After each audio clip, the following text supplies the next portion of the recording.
ವಿಧಾನಸಭಾ ಚುನಾವಣೆ ಸಂದರ್ಭದಲ್ಲಿ ರಾಜ್ಯದ ಜನ ಕಾಂಗ್ರೆಸ್ ಪಕ್ಷಕ್ಕೆ ಗ್ಯಾರಂಟಿಗಳನ್ನು ಕೊಡಿ ಅಂತೇಳಿ ಬೇಡಿಕೆಯನ್ನು ಇಟ್ಟಿರಲಿಲ್ಲ. ಹೇಗಾದರೂ ಮಾಡಿ ರಾಜ್ಯದಲ್ಲಿ ಅಧಿಕಾರಕ್ಕೆ ಬರಬೇಕು ಅನ್ನುವ ಒಂದು ಹಪಾಪಿ ಕಾಂಗ್ರೆಸ್ ಪಕ್ಷಕ್ಕೇನಿತ್ತು. ಸಾಕಷ್ಟು ಭರವಸೆಗಳನ್ನು ಕೊಟ್ಟು ಗ್ಯಾರಂಟಿಗಳನ್ನು ಕೊಟ್ಟು ಅಧಿಕಾರಕ್ಕೆ ಬಂದಿರುವಂತಹ ಕಾಂಗ್ರೆಸ್ ಸರ್ಕಾರ 3 ವರ್ಷಗಳ ಕಳೆದ ನಂತರದಲ್ಲಿ ಮೊದಲನೇದಾಗಿ ಇವರು ಯಾವುದೇ ಗ್ಯಾರಂಟಿಗಳು ಸರಿಯಾಗಿ ತಲುಪಿಸ್ತಕ್ಕಂಥ ಕೆಲಸ ಕೂಡ ಮಾಡ್ತಾ ಇಲ್ಲ. 4 ತಿಂಗಳು 5 ತಿಂಗಳು ಗೃಹಲಕ್ಷ್ಮಿ ಯೋಜನೆಗಳನ್ನು ತಡೆ ಹಿಡಿದುಕೊಂಡು ಚುನಾವಣೆ ಬಂದಾಗ ಒಂದು ರೀತಿ ಚುನಾವಣಾ ಲಕ್ಷ್ಮಿ ಆಗಿರುವಂಥದ್ದು ಗೃಹಲಕ್ಷ್ಮಿ. ಇವತ್ತು ವಿದ್ಯಾರ್ಥಿಗಳಿಗೂ ಕೂಡ ಅನ್ಯಾಯ ಮಾಡ್ತಾ ಇದ್ದಾರೆ.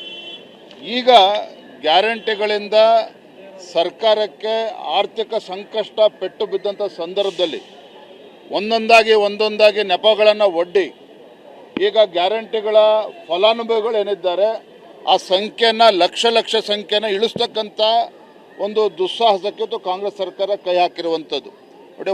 ಈ ಸಂದರ್ಭ ಹೇಳ್ತೇನೆ, ಯಾರು ಅದಕ್ಕೆ ಅರ್ಹರಿದ್ದಾರೆ ಕೊಡಬೇಕು ಅನ್ನೋದ್ರ ಬಗ್ಗೆ 2 ಮಾತಿಲ್ಲ. ಇವ್ರದೇ ಸರ್ಕಾರ ಇತ್ತಲ್ಲ, ಹಾಗಾದರೆ 3 ವರ್ಷದ ಕೆಳಗೆ ಕೊಡಬೇಕಾದ್ರೆ ಇದನ್ನು ಯಾಕೆ ಯೋಚನೆ ಮಾಡಲಿಲ್ಲ? ಒಂದು ಕಡೆ ಕಾಂಗ್ರೆಸ್ ಪಕ್ಷದ ಆಡಳಿತ ಪಕ್ಷದ ಶಾಸಕರು ಹೇಳ್ತಾ ಇದ್ದಾರೆ, ಗ್ಯಾರಂಟಿಗಳಿಂದ ನಮ್ಮ ಕ್ಷೇತ್ರಕ್ಕೆ ಅಭಿವೃದ್ಧಿಗೆ ಹಣ ಕೊಡ್ತಾ ಇಲ್ಲ ಅಂತೇಳಿ ದೇಶಪಾಂಡೆ ಅವರು ಹೇಳ್ತಾ ಇದ್ದಾರೆ. ಇವತ್ತು ಗ್ಯಾರಂಟಿಗಳಿಂದ ನಮ್ಗೆ ಅಭಿವೃದ್ಧಿಗೆ ಹಣ ಕೊಡ್ತಾ ಇಲ್ಲ, ಆತ್ಮಹತ್ಯೆ ಮಾಡ್ಕೊಳ್ತಕ್ಕಂಥ ಪರಿಸ್ಥಿತಿ ನಿರ್ಮಾಣ ಆಗಿದೆ ಅಂತೇಳಿ ರಾಜಕೀಯವಾಗಿ ಕಾಂಗ್ರೆಸ್ ಪಕ್ಷದ ಶಾಸಕರು ಹೇಳ್ತಾ ಇದ್ದಾರೆ. ಹಿಂದಿನ ಮುಖ್ಯಮಂತ್ರಿಗಳ ಹಣಕಾಸಿನ ಏನಿದ್ರು ಬಸವರಾಜ ರೆಡ್ಡಿ ಅವರು ಗ್ಯಾರಂಟಿಗಳಿಂದ ಇವತ್ತು ಆರ್ಥಿಕ ಸಂಕಷ್ಟದಲ್ಲಿ ಕರ್ನಾಟಕ ಸಿಲುಕಾಕೊಂಡಿದೆ ಅಂತ ಹೇಳ್ತಾ ಇದ್ದಾರೆ. ಈ ವಾಸ್ತವಿಕ ಸತ್ಯವನ್ನು ಮರೆಮಾಚಿ ಇವತ್ತೇನೋ ಭಾಳ ಸುಧಾರಣೆ ಮಾಡ್ತೇವೆ ಅಂಥೇಳಿ ಇವತ್ತು ಲಕ್ಷ ಫಲಾನುಭವಿಗಳನ್ನು ಕಡಿತ ಮಾಡುವಂಥ ಕೆಲಸವನ್ನು ಇವತ್ತು ಮಾಡ್ತಾ ಇರ್ತಕ್ಕಂಥದ್ದು ಸರಿಯಲ್ಲ. ಇವತ್ತು ನಾನು ಕಾಂಗ್ರೆಸ್ ಮುಖಂಡರ ಹೇಳಿಕೆಯನ್ನು ಕೂಡ ಗಮನಿಸಿದ್ದೇನೆ.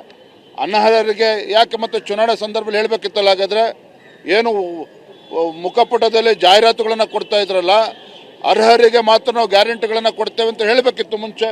ಎಲ್ಲಿ ಹೇಳಿದ್ರಿ ನೀವು? ರಾಜ್ಯದಲ್ಲಿರ್ತಕ್ಕಂಥ ಎಲ್ಲ ಗೃಹಿಣಿಯರಿಗೆ ಗೃಹಲಕ್ಷ್ಮಿ ಕೊಡ್ತೇನೆ ಅಂತೇಳಿ ಈಗ ಅವರು ಅನರ್ಹರು ಅಂತೇಳಿ ಅಪಮಾನ ಮಾಡುವಂಥ ಕೆಲಸ ಇವತ್ತೇನು ಕಾಂಗ್ರೆಸ್ ಸರ್ಕಾರ ಮಾಡೋಕ್ಕೆ ಹೊರಟಿದ್ದಾರೆ. ಇದು ಖಂಡಿತ ಸರಿಯಲ್ಲ.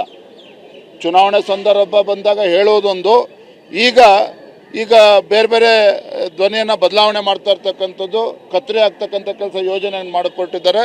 ಇದು ಖಂಡಿತ ಸರಿಯಲ್ಲ.